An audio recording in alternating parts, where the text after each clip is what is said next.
Welcome to What's Pissing You Off Wednesday for September 8th, 2021. What's Pissing You Off Wednesday is where I, Kevin McTaggart, the grumpiest comic in Vermont, rants about whatever is pissing you off.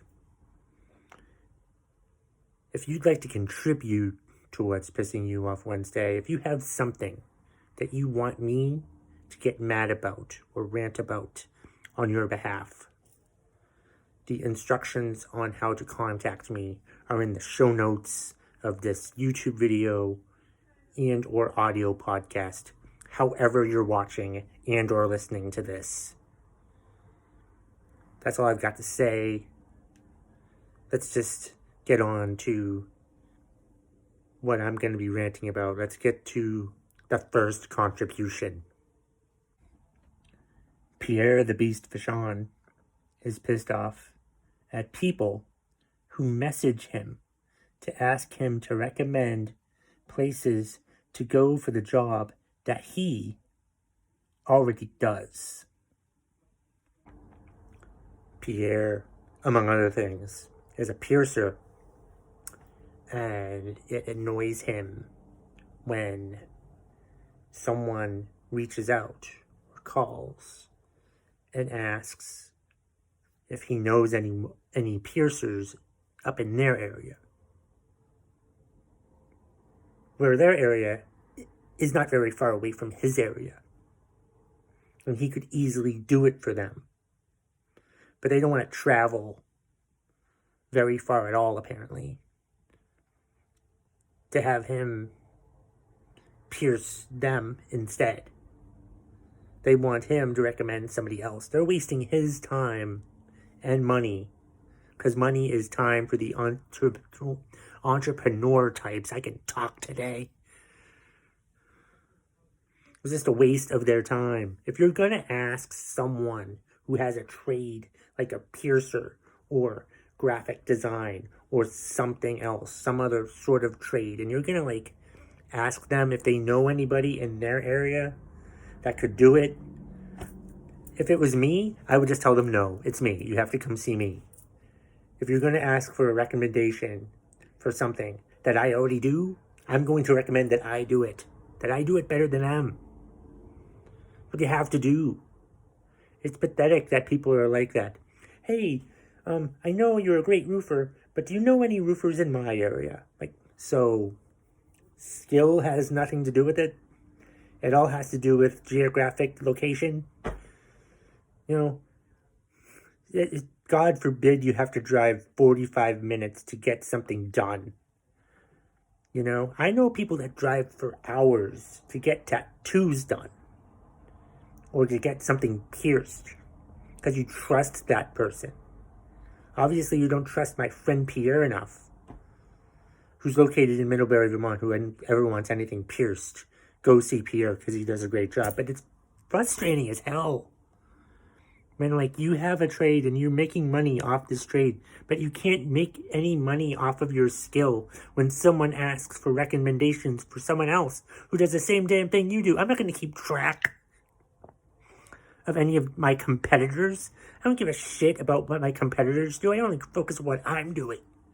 If you're going to ask me, I'm a comedian. If you're going to ask me if I know any comedians that can do the show, I'm going to recommend myself and my friends, because that's what I do. Don't insult us by asking if we know anybody in their area. No, we don't know anybody in your area. Stop being stupid. And just stop. Just don't be an asshole. Don't be that person that asks an entrepreneur, what they do, if they can recommend anybody, because it's just an insult to them and it's a waste of their time. And stop wasting their time and look it up on Google or something instead. Dicks. At Smugly Snug on Twitter is mad She says, when I tell people I work night shift and they can't understand why I sleep all day and don't return texts. Excuse me, do you stay up all night to text after working all day and needing to work again the next day? Yes, the night shift can be brutal for several reasons. The effects on the body, being up at night all the time and being asleep during the day. You're basically a damn vampire. For the most part, you've turned into a vampire if all you do is work the night shift. And another thing that is frustrating about the night shift is those people that don't understand what it takes to work the night shift. Because if you're working the night shift, you're working at night. So if you text your friend during the day who works the night shift and you're mad that they don't text you back during the day, and they text you at the middle of the night when they're awake, don't get mad at them. Understand that they work the night shift. The night shift. So they're up at night and asleep during the day. Because that's how that works. They're not asleep at night and working during the day. No, it's the opposite of you. Have some damn compassion and some understanding for these people who work the night shift. Because that means they work at night. That's what that means. That they work at night and not during the day. So don't get mad at them and understand that they work at night. So if you try to contact them during the day, one, you're going to wake them up probably. Or two, you're going to call them and it's going to go to voicemail and a texting. If you're texting them, they're not going to respond to the text. But they're not responding to the text and they're not calling you back right away because they work the night shift. They're not awake. And neither are you, apparently. Because all you're doing is bothering these night shift people when they're asleep. How would you like it if they called you in the middle of the night when you're asleep? You wouldn't like that, right? No one wants to be woken up in the middle of the night. So that's what these night shift people are doing. When you bother them during the day, you're waking them up in the middle of the night. Or you're mad that they're not responding to you because they're not awake when you are. God forbid they're not awake when you are. Because you're some boring piece of shit who doesn't work the night shift. Kristen Lang is pissed off that her work partner has the day off. Thanks for the contribution, Kristen. That does suck. That does suck when your work partner takes the day off. I had a similar situation today. As we're recording this on Tuesday, September 7th, 2021. In full disclosure here for what's pissing you off Wednesday. And my work partner was off today. So I had to do all of the work. I had to handle all of the requests that came in. I talked to the patients all day to help them with their issues. I had to do all of the work today, because my other coworker was doing another thing. But I was the one that was handling all of the stuff because that would normally be handled by my work partner. But my work partner wasn't in today for some ridiculous reason. I think it was her kid's first day at pre-K. Or so it seems. I don't even know if she has a kid. She may have been making it up or something as just an excuse to take the day off for reasons. I can't wait to pretend to have kids so I can take the day off. That's what I should do. I should pretend to have kids so I can use them as an excuse to take the day off. And then my work partners would understand, oh, your kids, whatever. That's what I would do. That's what I'm doing. So that's what I would recommend you do. You can probably pretend that you have kids so you can take the day off. Unless the coworker you were talking about was me, who took the day off last Friday, then See you Wednesday. Jim Shea is pissed off that his backpack containing his wallet and everything in it was stolen, and now he has to replace everything. What the hell is wrong with people? Seriously. Why do we need to steal backpacks from people? You know, I've talked about this before. Like, why do we need to resort to stealing? That is so damn frustrating. Somebody stole your backpack that has everything in it. That's gotta be the worst, one of the worst damn feelings in the world. When, you know, all of your belongings, all of your priceless belongings, like your wallet and possibly, I don't know what the hell else is in there, but it's like, that's gotta suck that happens. I wouldn't want that to ever happen to me. Because if my backpack was stolen, I travel with a backpack sometimes. I put stuff in my backpack.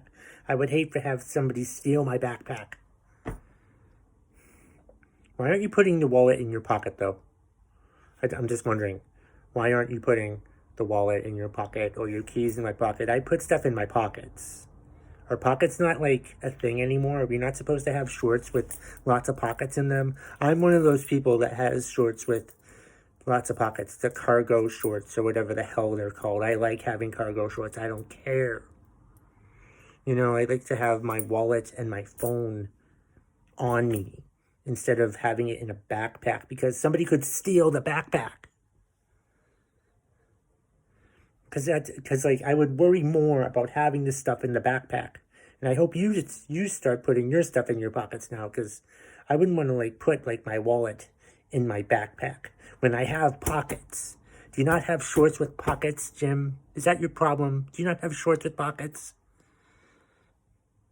But anyway, I do feel for your situation, but I'm just not a backpacker, so I understand, and I'm sorry, but. It's okay to put your belongings in your pockets. Pockets. We need shorts with pockets. I'm pro shorts with pockets. I don't care if that makes me antiquated or whatever. I like having shorts with pockets so I can store stuff in them. Maybe that's because I'm not a millennial and I don't believe in stupid shit like just carrying everything in a backpack. But I'm sorry that happened to you. But not really. Oh, we have another contribution about backpacks. This was a reply to Jim Shea's post. John Suzuki mentioned that I'll just read it all. North Face makes sick orange backpacks.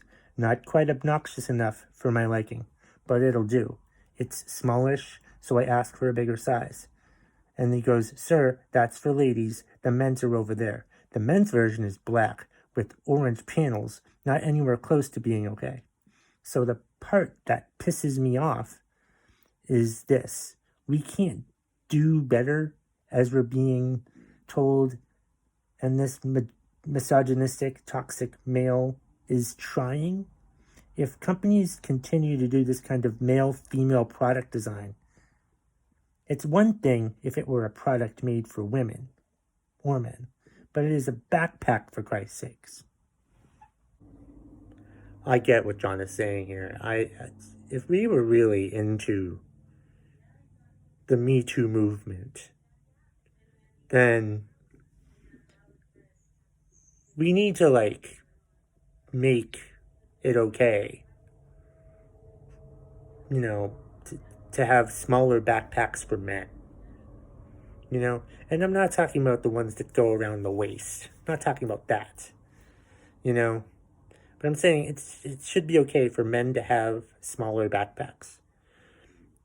It's just if we were truly into equality, we would have things that were unisex backpacks that are smaller, that can put all your stuff in it that you just want to carry. instead of having pockets. Maybe that was Jim Shea's problem, that his backpack was too freaking big. And that's why it got stolen easier. You know, maybe that's what the problem is. I'm not sure if that's what the problem is, but I'm just saying, it's how are we ever going to, deal with equality if the companies and the stores are still catering to men's and women's stuff, because if you want a smaller backpack, but you're told you can't have that one, the men's ones are over there. No, I want this backpack. John should have just bought the backpack then, if that's what he wanted, instead of being told, no, you have to buy the men's ones over there. No, he doesn't. He can buy whatever type of damn backpack he wants.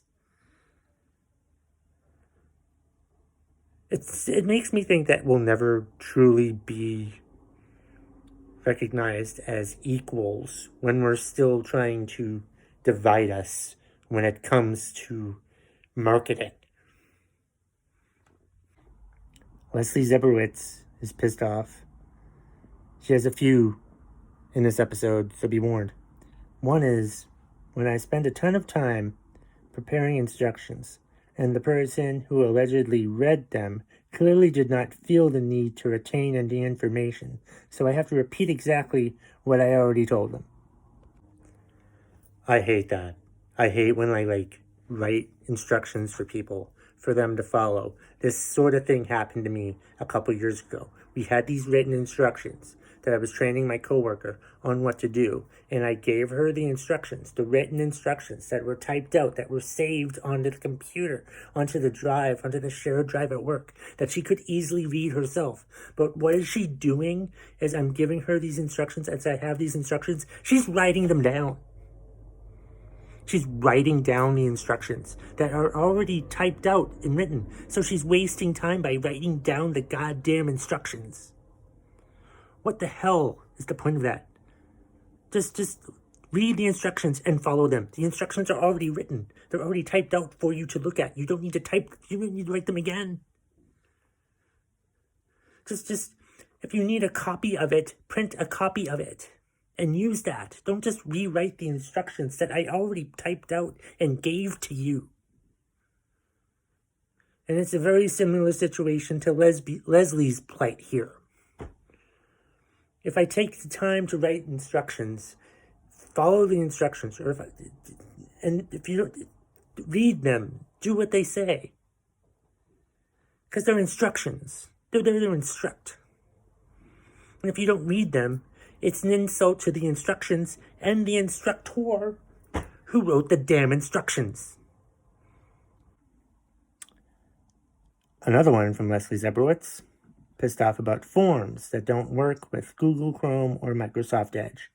Internet Explorer, people still use that? I'm not even sure I have it on my computer. Also, it would be helpful if the form actually stated it